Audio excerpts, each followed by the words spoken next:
नमस्कार, आदाब। मैं हूं अबुल नस्र इकबाल। दोस्तों, भारतीय जनता पार्टी के एक बहुत बड़े नेता का एक बयान आया लोकसभा चुनाव से ठीक पहले। इस बयान ने पूरी पार्टी में खलबली मचा दी, मानो भगदड़ मचा दी। भारतीय जनता पार्टी की तरफ से इस पर सफाई भी आई, डैमेज कंट्रोल करने की कोशिश भी हो रही है, लेकिन विपक्ष ने इसे एक बड़ा मुद्दा बनाने की तैयारी भी कर ली है। पहले मैं आपको बयान बताता हूं और इस बयान पर ज्यादा चर्चा क्यों हो रही है यह भी बताता हूं। क्यों आखिर बार बार आरक्षण का मुद्दा इस मामले में उठ रहा है, इस बयान के बाद उठ रहा है, यह भी मैं आपको बताऊंगा इस पूरे वीडियो में। लेकिन पहले इन बड़े नेता का मैं बयान आपको बताता हूं कि वो बयान किसने दिया, क्या बयान दिया और क्यों दिया।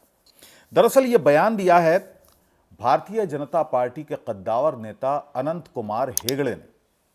कर्नाटक से आते हैं, बड़े नेता हैं, 6 बार के सांसद हैं भारतीय जनता पार्टी के उत्तर कन्नड़ से। उन्होंने एक बयान दिया। उन्होंने कहा कि हमें 400 सीटें क्यों चाहिए। दरअसल इसको समझने की जरूरत है, यह उनका बयान है।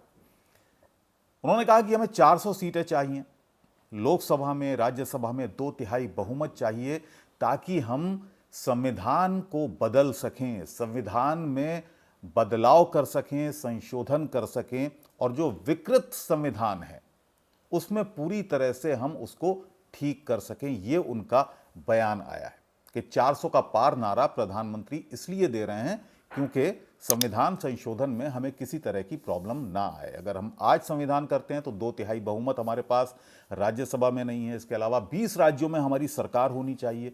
तो तमाम तरह के उन्होंने बयान दिए हैं संविधान संशोधन को लेकर। और ये संविधान संशोधन किस लिए किया, इसकी भी उन्होंने क्यों किया जाएगा, इसकी भी उन्होंने बाकायदा एक व्याख्या की।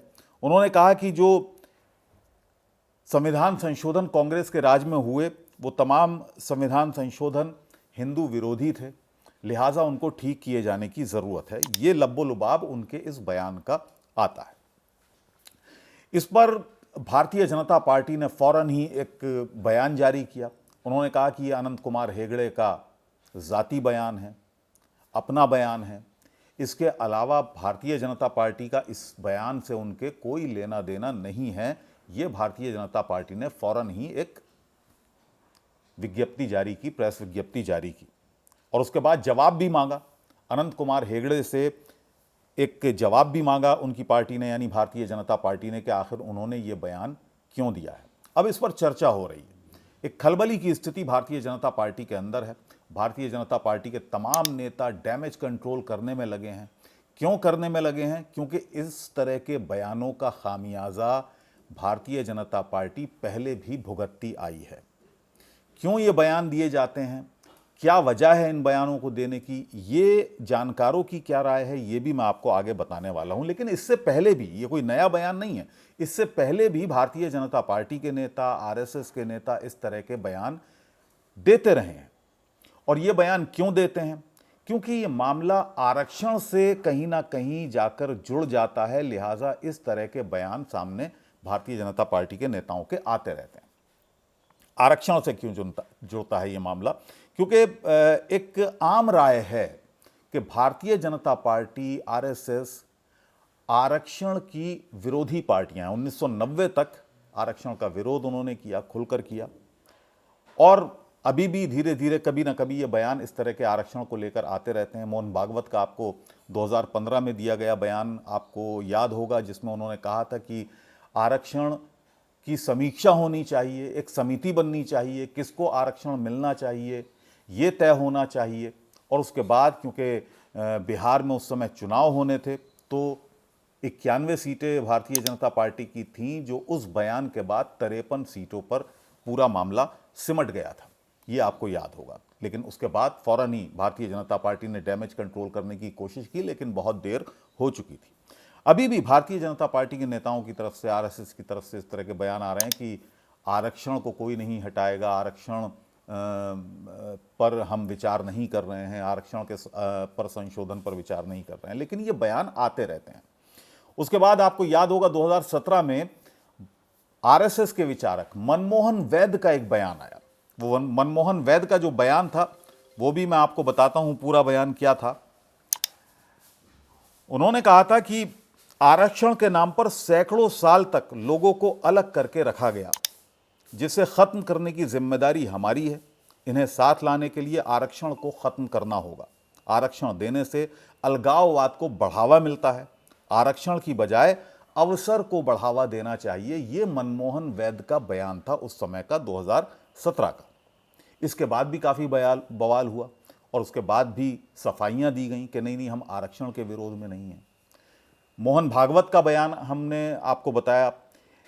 इसके बाद 2016 में एक बयान आता है सुमित्रा महाजन का, जो उस समय स्पीकर थी, लोकसभा की स्पीकर सुमित्रा महाजन, भारतीय जनता पार्टी की बड़ी नेता, मध्य प्रदेश से आती हैं।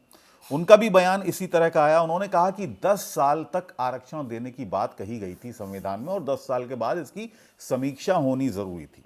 इसमें उन्होंने बाबा साहेब का नाम भी जोड़ा कि बाबा साहब भी चाहते थे कि हर 10 साल में आरक्षण की समीक्षा हो और उस समीक्षा के बाद जो नतीजे निकल कर आए उसके हिसाब से आरक्षण दिया जाना चाहिए। सुमित्रा महाजन का बयान भी पूरा मैं आपको बताता हूं। उन्होंने कहा कि आरक्षण पर बाबा साहेब अंबेडकर ने 10 साल बाद उसके रिव्यू की बात की थी। उन्होंने कहा कि इस पर चर्चा होनी चाहिए, इससे कोई फर्क नहीं पड़ता। उन्होंने कहा कि इसकी अवधि बढ़ाते वक्त उस पर बहस होनी चाहिए। यानी उन्होंने भी इसी समीक्षा की बात की कि इस तरह के संशोधन किए जाने चाहिए जिस पर आरक्षण पर एक बार फिर पुनर्विचार किया जाना चाहिए। तो इस तरह के बयान ये आते रहते हैं। क्या भारतीय जनता पार्टी को इसका खामियाजा लोकसभा चुनाव में भुगतना पड़ सकता है? अब कांग्रेस भी हमलावर है। राहुल गांधी का बयान आया है। उन्होंने कहा है कि वो पहले से कहते रहे हैं कि भारतीय जनता पार्टी आरएसएस आरक्षण विरोधी है, संविधान विरोधी है और वो संविधान को ख़त्म करना चाहती है। ये बयान भी राहुल गांधी का आ गया है। लेकिन सबसे ख़ास बात यह है कि आखिरकार आरक्षण पर, संविधान संशोधन पर भारतीय जनता पार्टी के नेताओं को, आरएसएस के नेताओं को अपनी सोच पर बार बार सफाई क्यों देनी पड़ती है?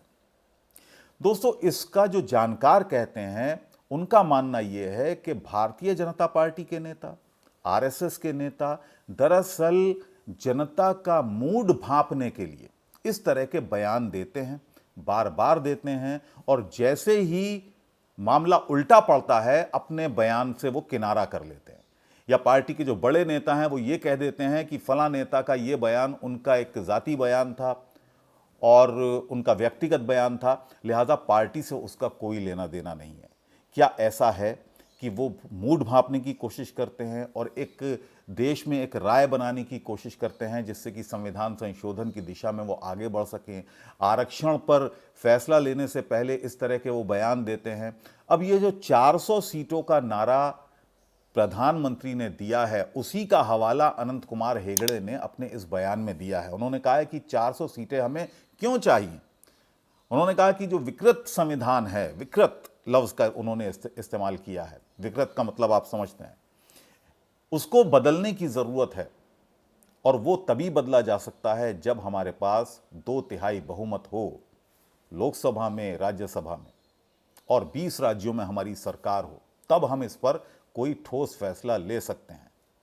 क्या इस तरह की बातें भारतीय जनता पार्टी के नेताओं में, आरएसएस की मीटिंग्स में होती हैं कि जनता का पहले मूड भांपो, उसके बाद अगर मामला उल्टा पड़ता दिखे तो अपने बयान से किनारा कर लो?